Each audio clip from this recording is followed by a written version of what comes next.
Welcome back to Will. And we have to figure out what the devil we have to do with this here. When was this? Oh, that was... oh, yeah. Some degree of the photos. Oh, we're just gonna skip right over that page.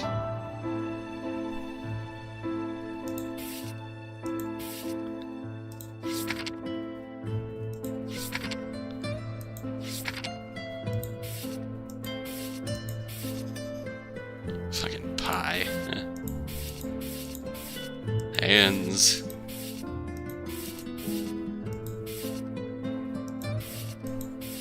Wait, there's something missing from there. The picture. That was where we first saw our brother. Then we actually saw our brother. And we pretty much confirmed that Willie, the dog, is actually our brother.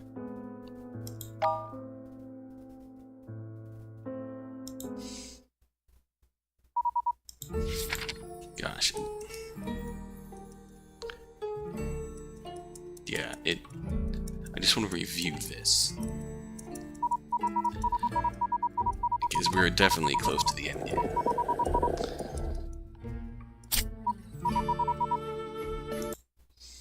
I don't know why I just skipped ahead 5 seconds, but... there he is. Teleport! King Crimson has erased time.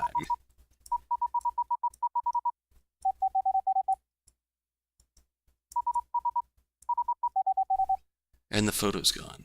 Hate the photo.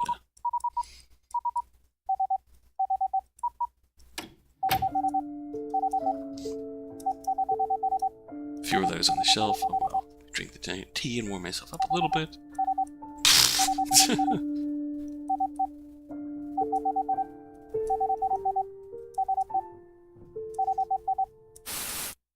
Means there's something bad coming. Doesn't look like there's much time left. So much time, you still don't know the correct answer. There's still no breakthrough before the time comes. We'll both die. But just like Spotty. Spotty is orange text, which means we have to do something with Spotty. Perhaps it is our inevitable destiny, as well as that of the world. If I could leave this world in a beautiful dream, that wouldn't be so bad either.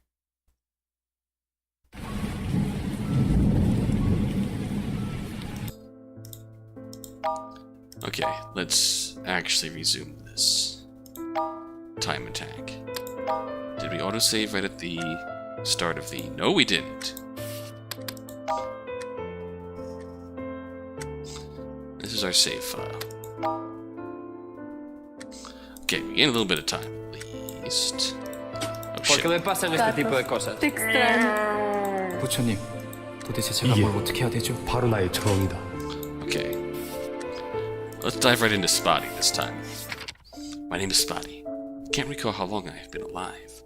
Many years my life was the same. I looked for food at the shops or in the trash. I lay in the sun. I looked for food again. I found a place to spend the night. Day after day, year after year. Well, there was one thing that was different. I had been getting older. I was walking alone along a small path in the suburbs. I came across an empty lot. This lot used to be a gathering place for the homeless cats around here. Not too long ago, it had been circled by some yellow tape.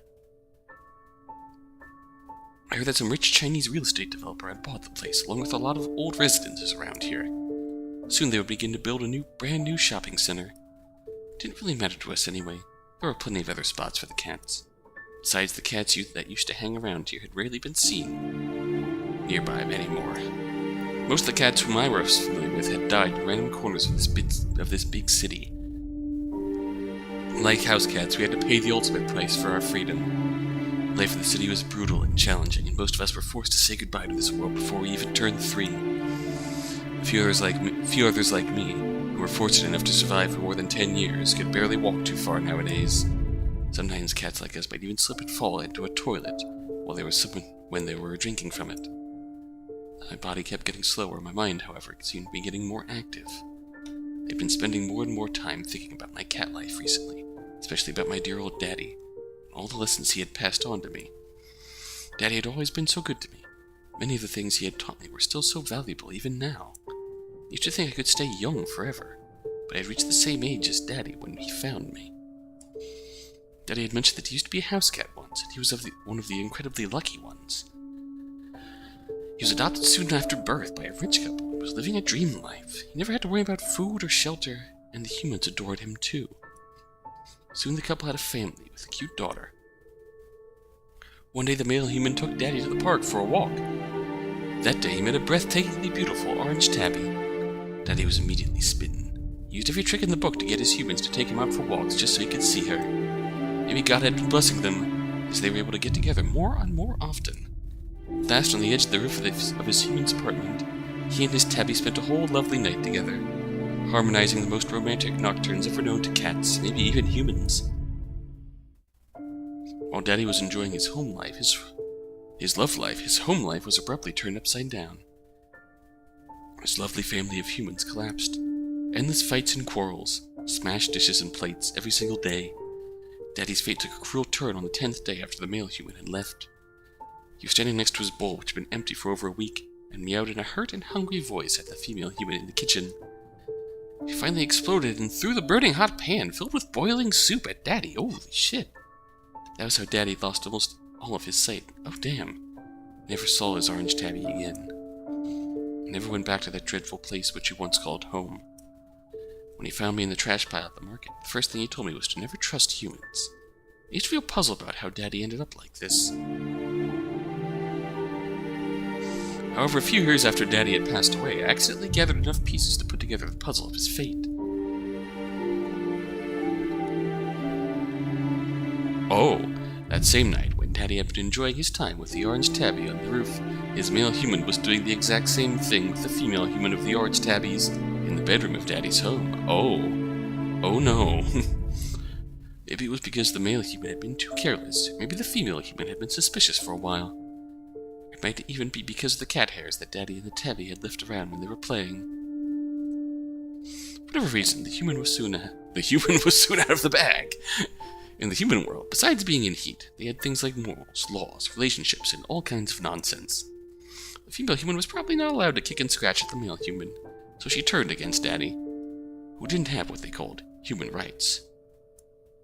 Oh god, I keep getting Daddy confused with her husband, the male human. Oh jeez. I'm sorry, Daddy. Sometimes I wonder, if Daddy had never met his orange tabby, would he still hate humans? 2 young male humans were walking toward me. I remember them. They worked at the police station that I frequented for my drinks. When they started to pass by me, the younger one stopped, before the other one with purple hair did too.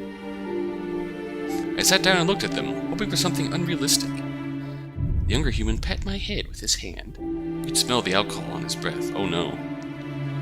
Lieutenant, are you allowed to have a pet at your place? It's too bad my apartment is not pet-friendly. The older man looked uncomfortable. Well, I'm not good with this kind of thing. Well, just as expected. When I was a few years younger, I would always put on a cute face and meow at the humans who pet me. Now I knew for sure that even if I sucked up to them, no one would take me home. 2 police walked further away from me in the other direction. There were fewer and fewer people on the road. Eventually there was only me. At the end of the road, under a dim yellow streetlight, I saw a big human and a small one. The adult had a beer bottle in one hand. His other hand kept hitting the face of the crying child. Oh, Jesus! I kept walking toward them at my own pace. I was just a passerby. In this city, things like this happened all the time. No one would give it a second look, not even a cat. Just when I was about to walk past them, I suddenly realized that a third person had joined the pair under the light from out of nowhere. It was a tall, thin, blonde foreigner in a blue blazer. He grabbed the collar of the drunk human. "It's Pie!" And he started hitting him in the same way that the drunk had just hit the child, in his face. A blonde foreigner. He reminded me of several blonde foreigners who used to live around here. They seemed to have disappeared slowly, one by one. I couldn't remember the last time I had seen any of them. The foreigner pushed the drunk man. I heard the loud noise of a huge collision. A gray truck, with its headlights broken, drove past me, moving quickly toward the direction of the streetlight. The child stopped crying. The grey truck went past the scene of the fight without slowing down and quickly disappeared out of my sight. It was like life itself. No matter how hard one struggled and fought, life just kept going on and on. Meanwhile, we just kept getting older and older. Other than that, nothing ever changed. That being said, this blonde young human was an exception to humankind, at least. I sat down near the child and decided to enjoy this vigilante justice. The child stared blankly at the man being beaten. He mumbled something. 1, 2, 3. I pondered curiously for a while before I finally understood. He was counting the teeth that had been knocked out of the drunk man's mouth. Oh, Jesus. Humans never really understood us. I thought we all liked being petted and tickled, that all we ever wanted was dried fish and milk. Perhaps similarly, we never really understood humans either. True understanding between us was probably something that we would never be able to achieve in our lifetimes. I left those 3 humans farther and farther behind me. I kept walking ahead, looking for a place to spend the night. Spotty. I mean... oh wow.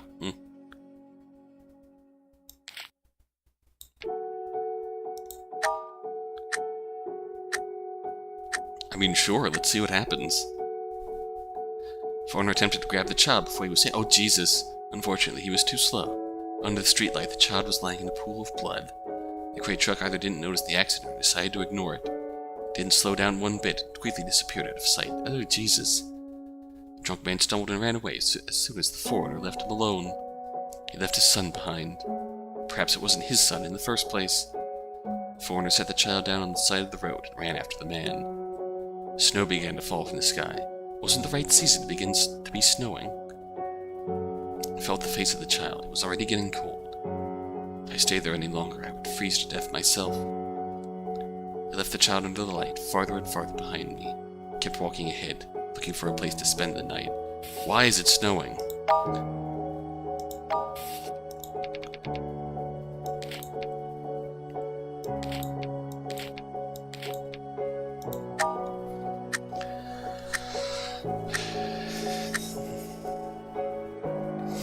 Streetlight, the blonde foreigner was lying in a pool of blood with his face down. Oh shit. Oh shit. A woman with short hair and 2 dramatic earrings jumped out of the grey truck. She spit out a few curses when she saw the gruesome scene, then hastily got back into the truck. She didn't even notice that a metal box had fallen out of her pocket while she was climbing back into the truck. The woman stepped onto the gas as soon as she got in the driver's seat, and the truck quickly disappeared out of sight. The drunk man survived, and after the foreigner had pushed him away. But he had disappeared from under the light with the child and had been gone for quite a while. Blood was still spilling out from underneath his body. I walked closer and saw a big dark scar on the back of his neck. Daddy used to have a similar burn mark on his eyes. Oh, orange. He must be another poor soul with a past full of stories. He probably wouldn't survive with an injury like this. Besides, we didn't really know each other, and I was just a homeless cat. There was nothing I could have possibly done to help. Snow began to fall from the sky. It wasn't the right season to be snowing. If I stayed there any longer, I would freeze to death myself.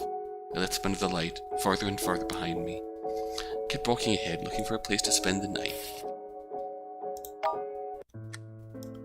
Yep, that's a spotty ending, alright. I'm gonna drop another save.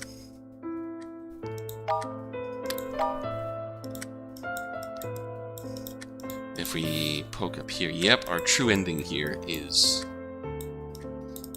blocked. What can we do? This looks like an ending. This is my justice. An exquisite sofa, an 85-inch TV. Jesus. A high-end, beige-colored wooden floor. Several bloody teeth were scattered on the ground. Morning sunlight shone through the windows and bounced off of those teeth. I was in a luxurious house that was in a gated community 20 kilometers away from the Busan police station. The house was also the home of a former colleague. Kim Jong-ho was crouched in the corner, and his hands were tied behind him with rope. He hadn't slept the whole night, which left him with dark circles under his eyes. He only given him one choice: tell the truth about what had happened 6 years ago, and confess that he had been the rat. Till he did, I promised him that I would put him through a living hell. There are many parts of a human body that could be pulled out besides the teeth. Fingernails, eyeballs, whole limbs. Compared to what my colleagues had suffered at his hands, none of those even compared. Oh, so he's at the center of the Unit 2 issues, too. The only problem was that I might not have enough time. I heard a loudspeaker screech when someone turned it on outside. Lieutenant Kang, surrender now. You've been surrounded. We're here for you, too. Let's talk about this. It was the voice of the sergeant from Unit 3. There's nothing but a useless ass-kissing pretty face. About an hour ago, the police had surrounded this house. The so-called Lieutenant of Unit 3 rescue mission was being carried out by Unit 3 themselves. After 3 minutes of pointless negotiation, the sergeant sent in 4 of his best men with assault rifles and smoke grenades, hoping to take back the hostage by force. What an idiot. 2 of those men were promptly knocked out and laid down by the wall, while the other 2 had to jump out of the window to escape. The room was a complete mess, as if it had been through an airstrike. The sofa and the floor were riddled with bullet holes. The tropical fish tank only had half a piece of glass left stuck to the frame. The exotic fish were lying on the floor and had been stepped on numerous times. It now looked vaguely like a bowl of Korean bibimbap. Of course, I was pretty sure that Lieutenant Kim wouldn't mind these minor inconveniences. I leaned my back against the wall and sat down beside him. Turned on the TV, which miraculously hadn't been hit even once. The news reporter was talking about some prison break that had happened at Hong Kong Central Prison. Tons of strange things had happened there. I remembered that it had been almost a year since Hong Kong had been hit by a huge earthquake. So almost a year since Wen Xiaoren had been here. Since the hypocenter of the earthquake had never been located, it had become a sensational piece of news all around the world. Reporting on the earthquake had gone on for over 6 months, lasting from when it first happened until the reconstruction. Eventually it became quite annoying. The news today seemed much more intriguing. There happened to be a name that I knew in the fugitive list. Pai, who was infamous even in the global police community. He was someone who had a unique sense of justice of his own, and he scared many perverted criminals shitless, of course. The reporter said that Pai and his accomplice's getaway car was found at a port after their escape, which means Pai had very likely fled to some other country. Interesting. Lit a cigarette. The sound of the TV seemed to dissipate along with the faint smoke. My thoughts drifted back to the past. I started thinking about what was later referred to as the W620 incident. 6 years ago, I had just joined the Criminal Investigation Unit 2 as a rookie. I was the kind of person who would talk about justice all the time, despite having no experience whatsoever. That sounds familiar. I can think of it. I had been exactly like Cheng Young-min. At the time, a new major had just been assigned to the Busan Police Precinct. To make a show of force, the new major announced an unprecedented campaign that was both bold and ambitious. It was called Operation White Bay. The goal of the operation was to clean up the violent gangs around the Busan Bay area and eliminate all of their illegal activities.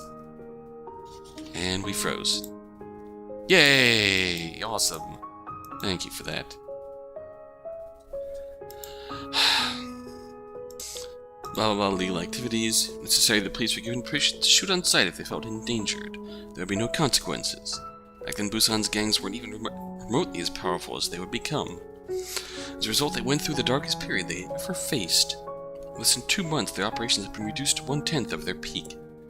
W620 was the codename for the final mission during the whole operation. The mission was assigned to Criminal Investigation Unit 2, my unit. It was the night before the mission, and as a rookie cop I felt ecstatic. Kept thinking about how I could finally be a defender of justice. Make sure the mission would go perfectly, and to show off in front of our beautiful lieutenant, I went to go scout the location alone without authorization. My selfish and careless stupidity ended up exposing the plans for our entire mission. I'll never forget that damp and dark room.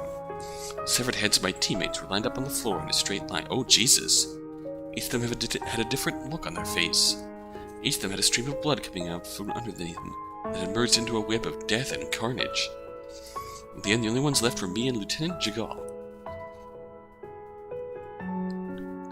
I gave up all my pride as a police officer and a man. Crying, I held onto our enemy's legs, begging them to spare the lieutenant. They still murdered Lieutenant Jigal in an even more gruesome way, just to mock me. But when she died, I blacked out. When I finally woke up, I was in a hospital, lying down. Some strangers in suits were standing next to my bed. Everything felt like a dream. But it wasn't. W620 became a bloody lesson for every single police officer. Operation White Bay was immediately halted. The new major was sacked, replaced by an older officer. Under the command of the old man, the official records about Mission W620 contained but a single line. During a brutal conflict, The officers of Criminal Investigations Unit 2 valiantly sacrificed themselves. They eliminated the remaining violent criminal members of the Musun gang. The only survivor of that incident was Officer Kang Baek-ya. To get the police precinct back on track as soon as possible, the old man instructed us to keep the name for Unit 2 and to set up a new unit, Unit 4, appointing me to be its lieutenant. I was in a slump for a while, tried to avoid the old man whenever I could. Couldn't think about work, not even a little bit. Till one day I was so drunk that I passed out on the side of the road and somebody grabbed me.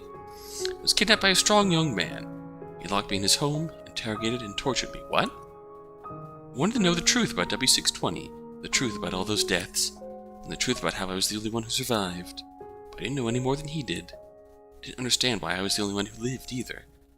The only thing I knew was that I wished that I had died with him, so that I wouldn't be in so much pain. Torture went from starvation to dousing me with ice-cold water to whipping me with a belt. Slowly my consciousness started to drift away, though I didn't know if it was due to hunger or pain. Eventually I found myself standing in a small, dark room.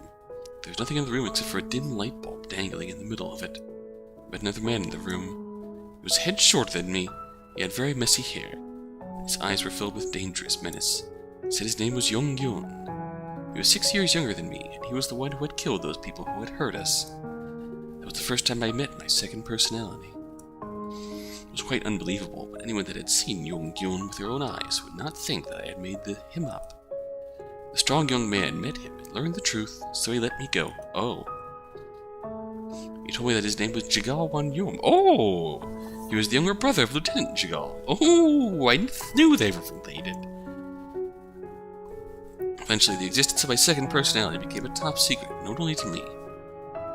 Jigal Wan-yum, the old man, and a few other trusted individuals. So that's how they became so trusted. That was the end of that story. Still, it was extremely difficult to completely heal the pain. After Operation White Babe was abruptly terminated, the gangs eventually came back into power. Jigal Wan-yum himself joined the Bung Moon gang and became a full member. Meanwhile, I agreed to accept the old man's appointment as lieutenant for the newly formed Unit 4. Set up many special rules for my unit. For instance, the lieutenant's orders must be obeyed at all times. Also, the unit would strive for the highest level of efficiency, with only the absolutely minimal necessary personnel. I never considered Operation White Babe to be a mistake. It was my fault. I should not have acted on my own without authorization. I was the one who had caused the death of the lieutenant and everyone else.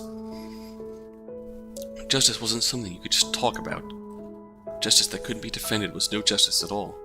I made a scrapbook of everything I could find about the operation, Unit 2, and Mission W620. Every once in a while I would look at the book and keep reminding myself what I had to do. For the past 6 years I had been living through the memories of my colleagues, and the guilt I felt for them. Then last week I happened to notice a tattoo on the arm of a drug dealer in the Musun gang. Oh, the Python gang, right? There was only one photo left of Mission W620. I'd seen that photo several times, and I could remember every single detail in it. At the scene where their mission had failed, there were police, medics, bodies, the crowd. There was one person in the crowd who had his back toward the camera. He had the exact same green python tattoo on his arm. And he was talking to Lieutenant Kim. Ooh. 6 years ago, Lieutenant Kim had only been a part of Unit 3 for less than 2 years. Still, he was senior to me. Although he was only a junior officer, he had somehow solved a number of cold cases all by himself, which had caught the attention of the higher-ups. He's dirty. Soon after Mission W620, during the internal personnel change, the Lieutenant of Unit 3, who had been in competition with Lieutenant Jigal for the captain's position, was promoted to lead the entire Criminal Investigation Department. Kim Jong-ho was naturally selected as the successor and became the new lieutenant of Unit 3. I suddenly realized that I had ignored one thing all along. Even if they had noticed me doing my scouting and followed me, they could only have some idea of our plan at best. However, the enemy seemed to know every last detail of our mission's plans. The plan had been leaked by a rat on the inside. I began to hunt for more evidence as soon as I had that breakthrough.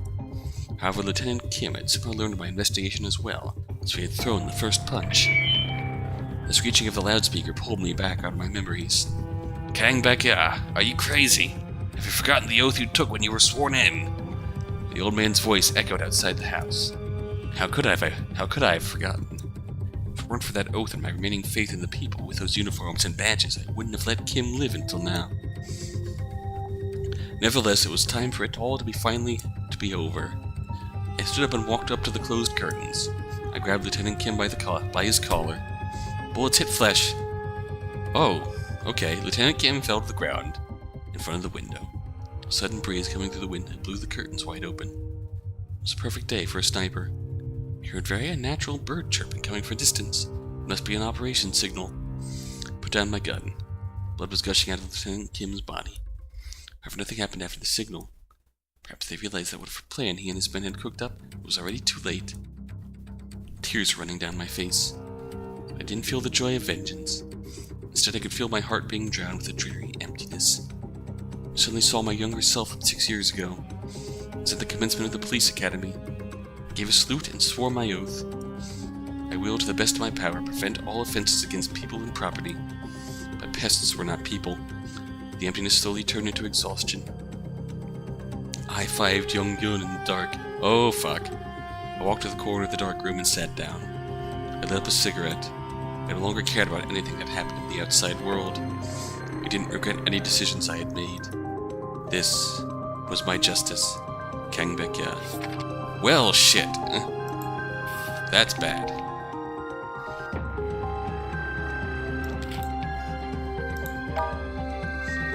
Okay. Oh, wow. There are endings that are locked.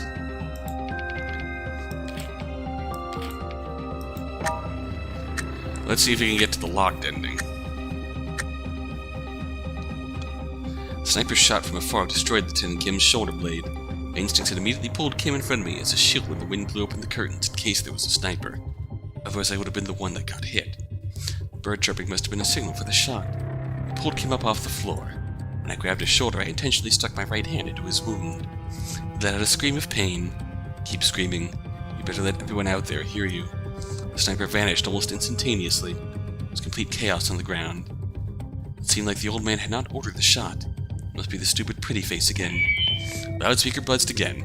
I promise you, I'll personally supervise the investigation of the case of Min Jun.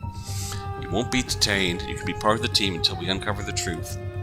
Trust me, Lieutenant Kang. You could hear how sincere the old man was just from his voice. It reminded me of the time when he handed me the appointment letter. If I had a little more time to find definitive evidence to convict Kim, Lieutenant Jagal would have wanted that too, right? I sat down by the wall next to Kim, waiting for the old man to send his people in. I was exhausted. A few minutes later, a 5-person team entered the house. Strangely, they were all wearing bulletproof vests. One of them untied Kim's hands and feet. Oh, that's concerning. I stood up on my own, but they didn't try to take me in. Instead, 5 guns were shoved in my face, point blank. I took another look. All of them were for Unit 3. Oh, shit. Was it the old man's fault? It was me who had been too trusting. 5 fingers touched their triggers simultaneously. I pulled a little, and a little more. The pins hit the bullet. Bullets flew out of the barrels. They were flying toward me, and yet I didn't have enough time. For 6 years, I hadn't realized the enemy had been right by my side, and I couldn't find evidence against him either. I hate myself. I hate my useless self.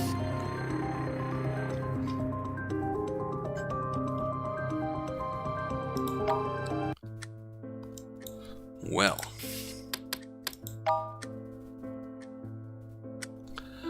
Okay.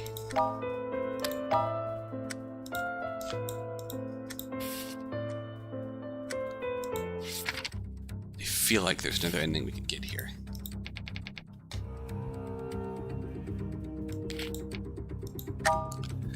This might be bad, though.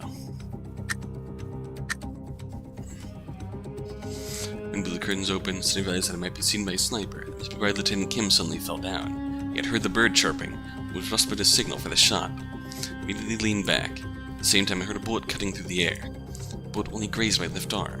It was still able to give me a severe injury. I fell to the ground, my conscience began to drift away. Hey, don't! I said to young Kim, but I couldn't stop him. Things went completely out of control. Bad.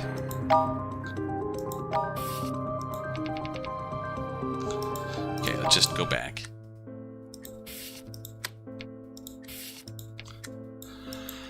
Okay. Ah, man. The wind was so strong that I could barely open my eyes when I came out of Officer Min Jun's home. I held the recorder in my hand as tightly as I could. The final lead that Officer Min Jun had left for us. It was also the only evidence that could prove Lieutenant Kang's innocence. Lieutenant Kim had been behind everything the entire time. No wonder he wouldn't let me get anywhere near the case. I would never have expected that I would be living in a movie thriller about traitors in the police force. Fuck off. I put the recorder in my back pocket of my pants when I sensed someone looking at me from a nearby building. I looked up just in time to see a dark shadow moving away from the window. I had a bad feeling, so I started running. No matter what happened, I had to take the evidence to the police station and hand it to someone I could trust. On my way back to the station, there was a pedestrian bridge. At the other end of the bridge were some woods. I could see 9 amateurs hiding in the shadows of the trees, staring at me. One of them had just turned off his flashlight. Their weaknesses were out in the open. So these were the people who Lieutenant Kim had sent after me? No, maybe they had been sent here to kill me. Perhaps the shadow I had seen earlier in the window saw me leaving, and they had realized that I might have something on them. Even still, these losers were no match for me at all. Fine, come at me. Might as well just send them all into jail. I stomped my right foot on the ground and dashed across the bridge in a zigzag. I heard 16 gunshots. Oh damn! By the time the bullet casing fell to the ground, I was already hiding high up in a tree in the woods. The mob beneath me was panicking. After all, they were just a bunch of pathetic lackeys who had no formal training. Some of them were even stupid enough to turn their flashlights back on, exposing their positions. I had always thought that the police were a symbol of justice. Never would I have ever imagined that one day I would be fighting against them. But I knew better now. It didn't matter who the opponent was. What mattered was that justice will prevail. I checked again to make sure the recorder was still tucked safely in my back pocket. Then I held up my tail in my palm. I leapt down from the tree and pounced Baihu Shu acupuncture points on 3 men under the cover of the rustling leaves. These idiots all had their flashlights on. One was wearing a Hawaiian shirt, another was in a pair of beach shorts, the last one was in a leather jacket. All 3 of them fell, one after the other. There were 6 other men nearby. I climbed back up the tree, repeated the attack several times. Soon I had taken several of them out. A bullet grazed me near my back pocket. I could feel the burn on my butt. I reached for my back pocket. I jumped down out of the tree. The 9th man was also taken out after I hit him in the same acupuncture point. The bullet had punctured my back pocket. Oh shit! The reporter I had put inside it was smashed into pieces and scattered all over the grass. Damn it! I was too careless. I thought it was the 9th man who had fired at me. I realized that he wasn't even carrying a gun when I had come down out of the tree. So there was someone else who had taken the shot. I looked around. I couldn't see any sign of a 10th person. Whoever it was, they must be someone good. They might have already left the scene. The only purpose must have been to destroy the evidence, not to kill me. I must have had total confidence that even if I had told someone about what I had witnessed and heard in person, no one would ever believe me. Now I had lost my only concrete evidence. Damn it. How could I let this happen? I punched a nearby tree out of frustration. I hit it so hard that a few bird nests fell out. I heard birds chirping in panic above me, the sound of their wings flapping happily. Please, Buddha, please guide me. If I can avenge Officer Min Jun, prove Lieutenant Kang's innocence, and defend justice, I'm willing to give everything I have. Chang Gung. Let's fucking defend some justice.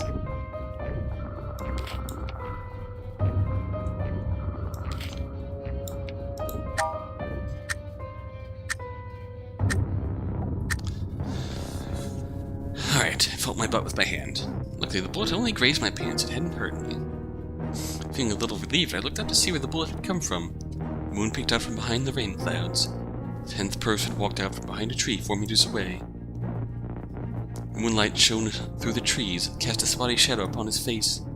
It was a face that resembled an old and cunning fox. He looked to be around 40 years old. His eyes and mouth were slightly bent, forming a ruthless expression on his face. Where is it? His voice was squeaky, a perfect match for his looks.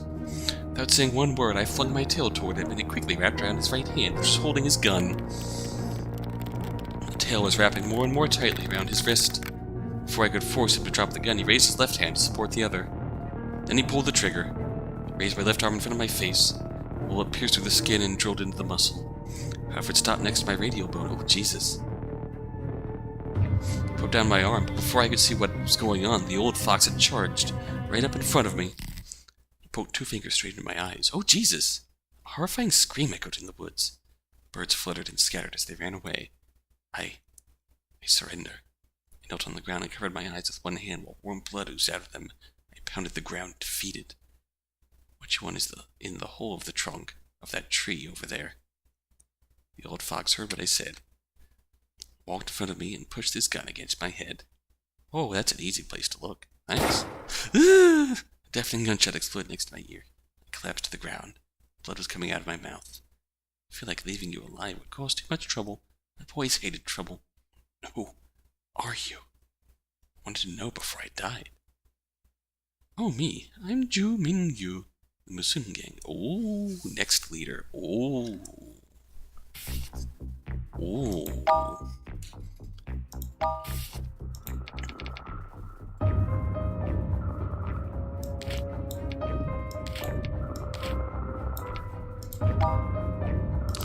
Okay, we need to do some fucking justice.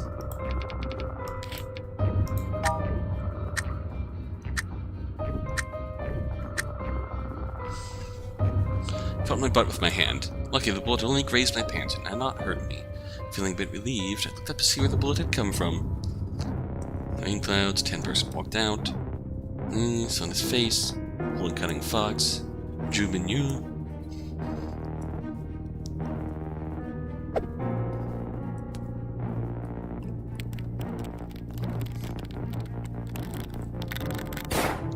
Oof. Jolting the muscle. Charged. Ugh.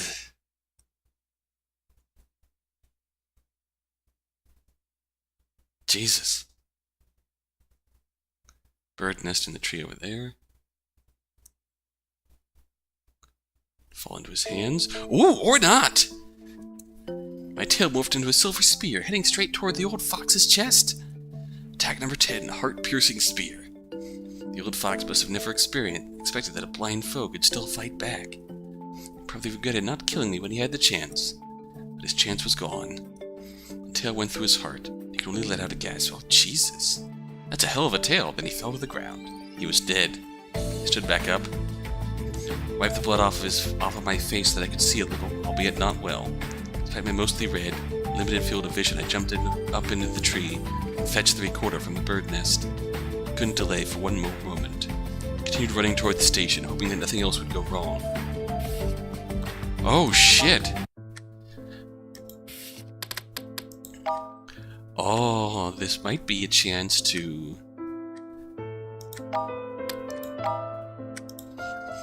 go back into here.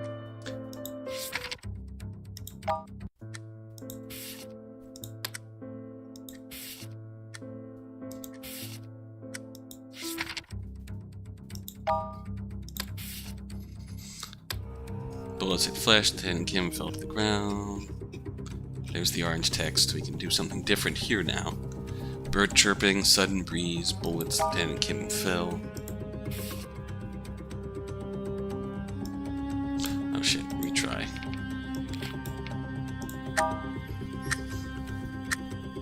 So we've accomplished that orange text. The sniper shot from afar destroyed the Ten Kim's shoulder blade. Pulled Kim in front of me as a shield and the curtains blew open in case there was a sniper.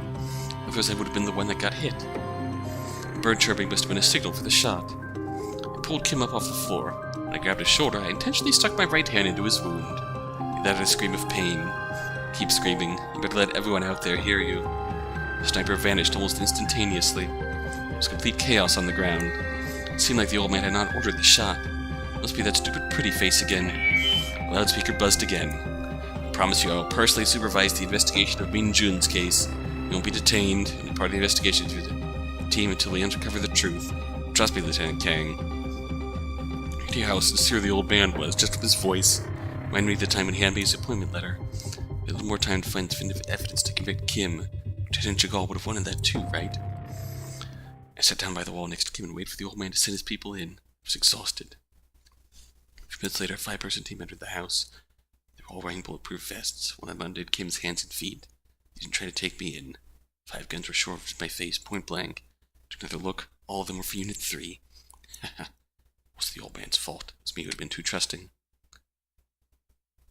A little more. Into the bullets. Oh, jeez. No, they were flying above me.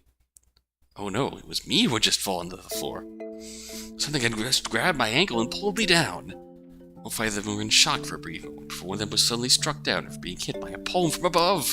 One down. The second one was kicked in his crotch, curled up into a ball and rolled to the corner. Two down. The third one was hit by a series of heavy punches, the last of which sent him flying toward the other end of the living room, knocking out the fourth man. Only one left. When his weapon was snatched from his hand by a white ribbon, he was so scared that he jumped out of the broken window immediately. All of a sudden, there was nobody left in the room but Kim, me, and that stupid kid, Chang Gyo-min. He was breathing heavily and had blood all over his face. He must have been through some stuff earlier, too. He tossed me a small metal box. It was a recorder. I pressed play. Kim's voice came out. Next to us, Lieutenant Kim wet himself upon hearing his own voice. Hey, where the hell did you... I stopped myself. I realized that the kid had fallen asleep. Oh, damn. He had fallen asleep while he was standing up. I moved the kid's right arm over my shoulder. I felt his coat rub against the old scar on my neck. I had gotten it when I was still a kid, trying to save someone from a fire. I was 13 years old, and I happened to be walking past a burning house. Someone was calling for help inside. It was in a quiet, rural area. I couldn't see any other people nearby. I had no choice but to rush in. Inside the raging fire, I carried a little child on my back while trying to get out of the house. My pants caught fire. A nearby cabinet collapsed, and two nails sticking out from a piece of wood caught me in the neck. The only thought I had in my mind was, why am I so unlucky? It was just passing by. So when the kid I had just saved was crying and thanking me, I suddenly wanted to say something funny to him. I remembered a line from a cartoon that was on TV every day. The hero of the show would yell the same line at the end of every episode. I imitated him and yelled, "This is my justice." The little kid laughed. So did I. Later I became a policeman, although not many good things happened to me since then. Disappointment, despair, feeling of powerlessness when I wanted so badly to accomplish something but couldn't. Still I knew I hadn't made the wrong decision. I had no regrets. This is my justice. Hell yeah! Oh, another letter. 내 탓이야. 바보같이. Ooh, we're gonna save here. Oh man. We are kicking so much ass right now.